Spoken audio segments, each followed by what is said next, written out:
sur Astroéthique, j'espère que vous allez bien. Je suis ravie de vous retrouver pour un nouveau bulletin Astro pour parler des influences qui nous accompagnent aujourd'hui, mardi 6 mai 2014.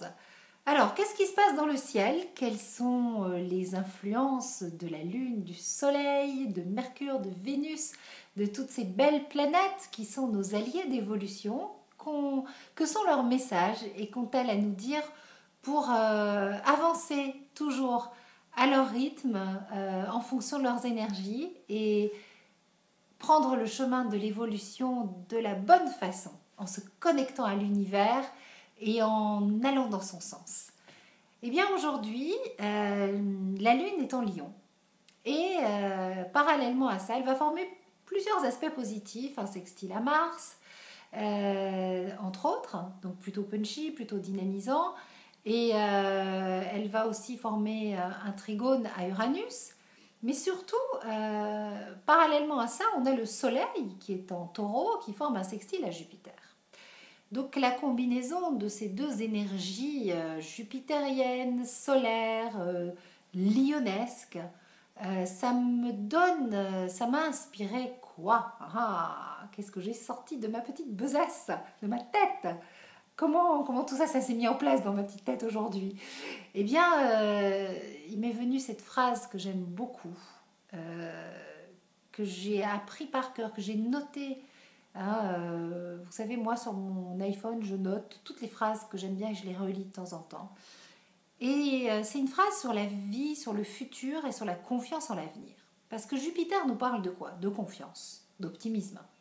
Jupiter, c'est vrai que souvent... on dit que c'est le grand bienfaiteur du zodiaque, mais souvent il est associé à une notion de confiance. Et le lion aussi, ça m'inspire ça, parce que le lion, le signe du lion, c'est le soleil qui brille au zénith, c'est au moment de l'été, c'est au moment où le soleil est le plus haut dans le ciel et où on est dans une confiance. Tout est possible, on croit en la vie quand c'est le plein été, quand c'est la période du lion, de fin juillet à fin août, on est confiant, on a une espèce de confiance naturelle en la vie. Le soleil brille pleinement et le soleil c'est la vie et on croit en la vie et en tout c'est possible, même lorsque tout montre le contraire, c'est très très important. Et donc il m'est venu cette phrase que j'aime beaucoup qui dit ceci. Ça y est, Sandrine, une petite trou de mémoire, alors que je la connais par cœur. Bon, c'est pas grave, ça va revenir. En fait, en gros, l'idée, c'est de croire en son avenir et d'aller vers son futur sans chercher à le connaître, et la confiance que le meilleur reste à venir. C'est très important, parce que chercher à connaître son avenir, c'est finalement en avoir peur. Et ça veut dire que on se prémunit de toutes les visions d'horreur possibles. On finit par altérer quelque chose qui est important en fait. Et on n'est plus du tout dans une confiance naturelle. Et cette confiance naturelle, elle est indispensable parce que, voilà, c'est ça la phrase. Le bonheur qu'on ne connaît pas, c'est notre nature. Le malheur qu'on connaît, c'est notre culture. Il y a mon petit chat derrière qui apparaît, qui a l'air d'accord avec moi. Donc le bonheur qu'on ne connaît pas, c'est notre nature. C'est notre nature profonde. Voilà.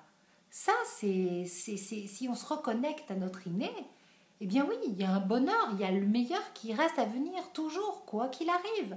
Et si quelque chose que l'on souhaite très fort n'arrive pas, c'est forcément, ça bloque, ça coince. Pourquoi? Parce qu'il y a quelque chose de mieux qui se présente. C'est ça, le bonheur qu'on ne connaît pas, c'est notre nature. Et c'est pour ça qu'il ne faut pas essayer de connaître son avenir. Parce que si on essaye de connaître son avenir on est dans le contrôle. Et si on essaye de contrôler, on fige.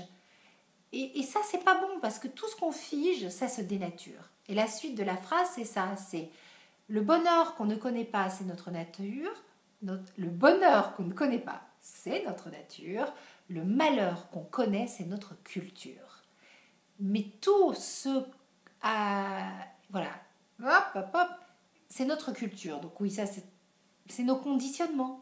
C'est finalement ce que l'on nous a appris, ce qui nous a été transmis de génération en génération. C'est ce que notre cerveau a appris.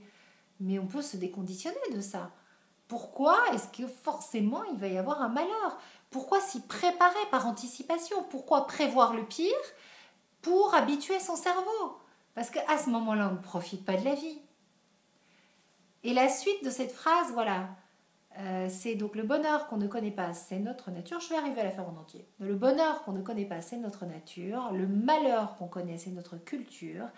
Et tout ce à quoi on s'accroche, et on s'y accroche désespérément à ce malheur qu'on connaît comme notre culture. On s'y accroche désespérément. Mais tout ce à quoi on s'accroche désespérément se dénature.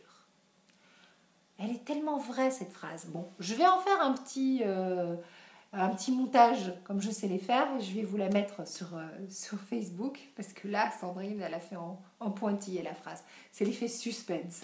Mais tout ce à quoi on s'accroche désespérément se dénature, mais c'est tellement vrai. Tout ce qu'on ne veut pas voir bouger, tout ce qu'on fige, tout ce qui n'est pas évolution ne peut que se dénaturer. Ça n'est que des choses qui se dégénèrent. La preuve, ce qui finalement nous a été transmis de génération en génération comme étant la culture du négatif, comme étant le pire peut arriver, attention, prépare-toi, il vaut mieux prévoir le pire, tout voir en noir, anticiper. Finalement, ben ça fait quoi? Ça nous dénature complètement. Ça nous éloigne de ce que nous sommes intrinsèquement, de ce que notre âme veut, de ce que notre âme vibre.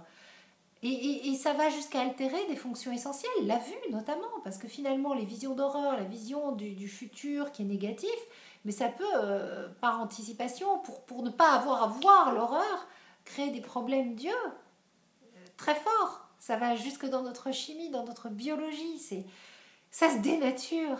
Donc aujourd'hui, on va profiter des belles énergies de cette lune en Lion, qui se relie à Mars, qui se relie à Uranus, qui est l'inventeur du futur, et de ce beau soleil en taureau, qui est bien ancré, et qui se relie à Jupiter, planète d'optimisme et de confiance, pour croire en la vie et en tout c'est possible, même lorsque tout montre le contraire, car c'est notre nature. En n'oubliant jamais que le bonheur qu'on ne connaît pas, c'est notre nature, et que le malheur qu'on connaît, c'est notre culture, et qu'on s'y accroche désespérément. Mais tout ce à quoi on s'accroche désespérément, ça se dénature. Et ça, c'est pas bon pour nous, ça ne soutient pas notre évolution. Et on est venu ici pour évoluer, hein? On est tous d'accord là, on est tous branchés sur la même longueur d'onde, l'évolution. Et donc, il faut vraiment avancer vers son avenir sans chercher à le connaître, la confiance que le meilleur pour votre vie reste à venir. C'est une évidence absolue. Comment pourrait-il en être autrement? Ça, je l'ai déjà dit hier. Voilà. Donc, connectez-vous à ces belles énergies aujourd'hui. Et puis, captez bien le message que j'essaye de vous faire passer. Parce que si vous restez dans cette croyance que le pire est à venir, si vous entretenez finalement cette culture du négatif que l'on vous a transmis, vous vous éloignez de votre nature profonde. Il est évident qu'il y a quelque chose de mieux qui arrive. Et si ce qui vous arrive en ce moment n'est pas ce que vous souhaitez, c'est parce qu'il y a quelque chose de mieux derrière. Et plus vite vous lâcherez, et plus vite ce mieux viendra. Parce que quand on fait de la place, là ça y est, hein, ça bouge. Hein. J'ai plein d'exemples autour de moi. On refuse de lâcher, et puis ça bouge pas, et on se dit mais pourquoi? Mais c'est pas juste, et la vie ne me fait pas de cadeau. Et le jour où on lâche vraiment, tous les possibles sont là. Et la vie, elle ouvre. Et toutes les commandes qu'on a pu faire à l'univers, ça vient. C'est ça la pensée positive en fait. C'est pas je vais bien, tout va bien, j'y crois bien. Non, ça c'est de la pensée ultra positive pour masquer un profond pessimisme. Non, la pensée positive c'est vraiment croire en son avenir, vraiment avoir la foi et comprendre avec une sorte de confiance que si ça bloque, c'est que c'est probablement pas bon pour moi et qu'il y a mieux qui m'attend derrière. Jamais forcer le destin, hein. Jamais. Lâcher prise. Hein. Voilà. Je vous fais des gros bisous. Je vous dis à demain pour un nouveau rendez-vous. Et puis, merci pour vos nombreux messages. Si vous souhaitez me consulter, vous n'hésitez pas. Vous me laissez un petit message sur Facebook, vous me demandez éventuellement que je vous rappelle, je le fais. Vous pouvez aussi prendre rendez-vous directement sur mon agenda en ligne, n'hésitez pas. Si vous souhaitez consulter mes copines, mes consoeurs, mes voyageuses de route, d'évolution, que sont Françoise, Denise et Isabelle, eh bien aussi vous vous connectez sur Astroéthique pour prendre rendez-vous avec elles. Et si vous souhaitez qu'on vous rappelle, eh bien vous laissez un message avec votre numéro de téléphone et on vous rappelle. Ça peut prendre un petit peu de temps des fois, mais on vous rappelle toujours. Voilà, parce que Astroéthique c'est cool, c'est dans l'humain et puis c'est surtout pour vous permettre d'avancer sur votre chemin d'évolution de la façon la plus adaptée à votre vie. Voilà, gros gros bisous et à demain. Ciao ciao.